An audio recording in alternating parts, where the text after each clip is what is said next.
नमस्कार। जनमानस विवेचना के YouTube चैनल पर आपका स्वागत है। मैं हूं अमलेंदु भूषण खां।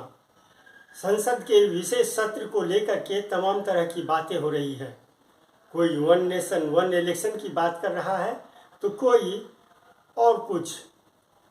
यानी ये संसद का विशेष सत्र जो है वो बहुत ही महत्वपूर्ण माना जा रहा है।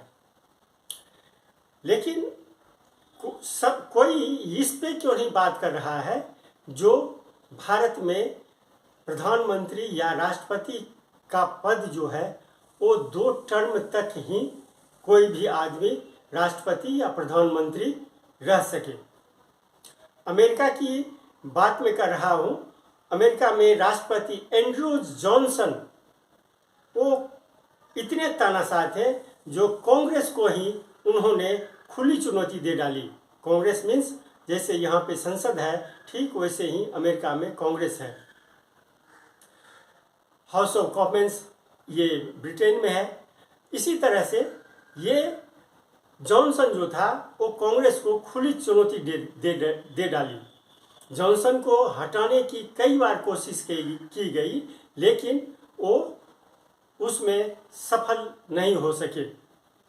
1951 में अमेरिका के 22वें संविधान में 22वें संशोधन कर यह किया गया कि किसी भी व्यक्ति को 2 टर्म से ज़्यादा राष्ट्रपति नहीं बनाया जा सकता या कोई भी व्यक्ति 2 टर्म से ज़्यादा समय तक राष्ट्रपति नहीं बन सकते। इसको इस तरह से समझते हैं, जो अमेरिकी राष्ट्रपति अगर 730 दिन तक 32 दिन तक 31 दिन तक अगर वो राष्ट्रपति के पद पर रहते हैं और इस बीच में उनकी मौत हो जाती है या फिर वो त्याग पत्र दे देते हैं तो उपराष्ट्रपति ऑटोमेटिक राष्ट्रपति बन जाते हैं। और उपराष्ट्रपति का कार्यकाल जो है ये 729 दिन ही काउंट होता है। इसलिए वो ये इस टर्म 729 दिन तक जो वो राष्ट्रपति पद पर रहेंगे ये टर्म उनका काउंट नहीं होगा। वो अगले 2 टर्म तक के लिए इंटाइटल हो जाते हैं।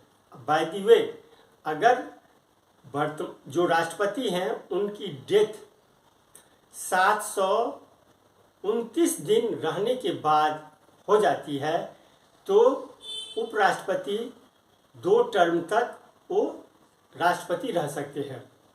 कितना स्पष्ट और कितना सीधा ये उनका टर्म और ये बना हुआ है। आप देख लीजिए रूस में पुतिन जो है उन्हें ये कहा जाता है डिक्टेटर कहा जाता है। आप साउथ कोरिया को देख लीजिए उनको भी डिक्टेटर ही कहा जाता है। आप चीन की बात कीजिए उनको शी जिनपिंग को भी डिक्टेटर ही माना जाता है। किसी की बात नहीं सुनते हैं, उनको जो होता है सो वो करते हैं। अगर इस पे रूस में चीन में या साउथ कोरिया में कोई पाबंदी रहती 2 टर्म से ज़्यादा कोई भी व्यक्ति प्रधानमंत्री या राष्ट्रपति के पद पर नहीं रह सकता तो वहाँ डिक्टेटरशिप चल ही नहीं सकता।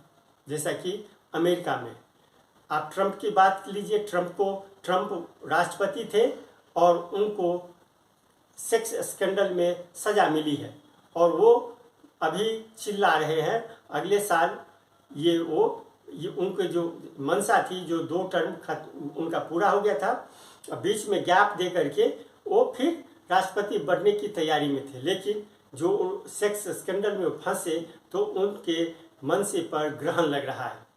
ठीक उसी तरह से अगर भारत में भी उसी पद्धति को अपनाया जाए तो यहाँ भी जो लोगों की आकांक्षा है, लोगों की जो राजनीतिज्ञों की जो मंशा होती है उसको पूरा करने में थोड़ी सी सहूलियत होती है। परिवारवाद की बात हो रहा है, कांग्रेस के नेताओं पे, कांग्रेस राहुल गांधी पे या सोनिया गांधी पे जम करके हमला किया जाता है।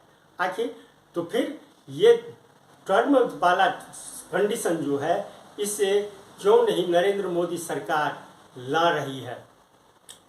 इसमें पेच है। 2 टर्म तक प्रधानमंत्री नरेंद्र मोदी प्रधानमंत्री की कुर्सी पर रह गए हैं। अब ऐसा तो करना संभव नहीं है। फिर भी संसद का विशेष सत्र जो है इसको लेकर के काफ़ी लोगों में उत्सुकता बनी हुई है। आकांक्षा अब देखना यह होगा जो संसद के विशेष सत्र में कौन कौन से विधेयक, कौन कौन से मुद्दे पे बात होती है। साथ ही अगर ये परिवारवाद को रोकने की पहल की जाए, जो किसी भी परिवार से एक व्यक्ति एक समय में एक ही लीडर रहेंगे, सांसद रहेंगे या फिर राज्यसभा सदस्य रहेंगे या मंत्री रहेंगे, तो फिर ये परिवारवाद की जो बोलबाला है इसको समाप्त किया जा सकता है या इसे रोका जा सकता है। हाँ, एक व्यक्ति जब पद से हट जाए तो उसके बाद उनके परिवार का दूसरा व्यक्ति अगर आता है, राजनीति में आता है, संसद बनता है, मंत्री बनता है या एमएलए बनता है, मुख्यमंत्री बनता है, तो फिर उसको कोई ये अड़चन न हो। अगर इस तरह की बात होती है तो फिर न तो परिवारवाद रहेगा, न डिक्टेटरशिप की जो परिभाषा आ रही है वो नहीं रहेगा। आज के लिए बस इतना ही, हमें दीजिए आज्ञा। नमस्कार। आप मेरे चैनल को ज़रूर लाइक करें और सब्सक्राइब करें। आपका बहुत बहुत धन्यवाद।